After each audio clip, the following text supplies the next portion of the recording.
الحمد لله رب العالمين والصلاة والسلام على رسوله الكريم وآله الطيبين الطاهرين خير المبشرين والمنذرين شفيع المذنبين النبي المبين ورسول المصدق أبي القاسم اللهم صل على محمد وآل محمد ثم الصلاة على آله الطيبين الطاهرين المعصومين ولعنة الله على أعدائهم أجمعين أما بعد بسم الله الرحمن الرحيم ونريد أن نمن على الذين استضعفوا في الأرض ونجعلهم أئمة ونجعلهم الوارثين ونمكن لهم في الأرض ونري فرعون وهامان وجنودهما منهم ما كانوا يحذرون سلام اللهم صل على محمد وآل محمد سرگاران مظلوم کربلا سورہ قصص کی دو آیات جس کی روشنی میں عنوان قرآن اور فلسفہ قیادت خالق دو جہاں کا ارشاد حق وَنُرِيدُ أَن نَمُنَّ عَلَى الَّذِينَ اسْتُضْعِفُوا فِي الْأَرْضِ اور یہ اللہ کا ارادہ ہے کہ جو زمین پر کمزور سمجھا گیا وَنَجْعَلَهُمْ أَئِمَّةً وَنَجْعَلَهُمُ الْوَارِثِينَ خدا اسی کے سر پہ تاج قیادت رکھے گا، خدا اسی کو زمانے کا امام بنائے گا، خدا اسی کو زمین کا وارث قرار دے گا وَنُمَكِّنَ لَهُمْ فِي الْأَرْضِ اور خدا انہیں ثبات قدمی دے گا وَنُمَكِّنَ لَهُمْ فِي الْأَرْضِ وَنُرِيَ فِرْعَوْنَ وَهَامَانَ وَجُنُودَهُمَا مِنْهُمْ مَا كَانُوا يَحْذَرُونَ پھر خدا فرعون، حامان اور ان کے لشکر کو وہ دکھائے گا جس کی وجہ سے وہ خوف میں مبتلا ہے۔ گزشتہ جو گفتگو ہو چکی وہ آپ کے قیمتی اذہان میں یقیناً محفوظ ہوگی، اور محفوظ اگر اس مجمع کو نہ ہو تو پھر وہ کون سی اذان ہے کہ جہاں بات محفوظ رہ جائے۔ اس لیے کہ طالب علم ہونے کی حیثیت سے مشاہدہ کرتا ہوں کہ اتنی مجلسیں سماعت کی، عزاداروں نے اتنی مجالس سماعت کی ہے کہ مجالس سماعت کرتے کرتے ہر ذہن مجلسی نظر آتا ہے، اور مجلس ذہن کا یہ عالم ہے کہ ادھر خطیب نے آیت پڑھی اور مجمع نتیجے تک پہنچ جاتا ہے۔ جزاک اللہ جزاک اللہ سبحان اللہ۔ اور ابھی برادر عزیز قابل احترام اور خصوصاً اس وقت اور اس صحت میں آپ کے لیے نعمت سے آشائی جو بھی جملہ آپ کی سوالوں کی نظر کر رہے تھے بچوں کے حوالے سے، اور یقیناً 1400 سال سے لے کے اب تک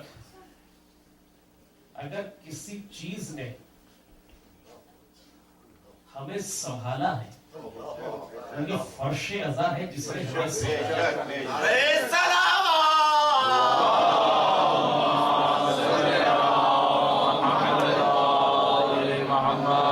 حضرت جناب حسین علیہ السلام بلند تر سلوات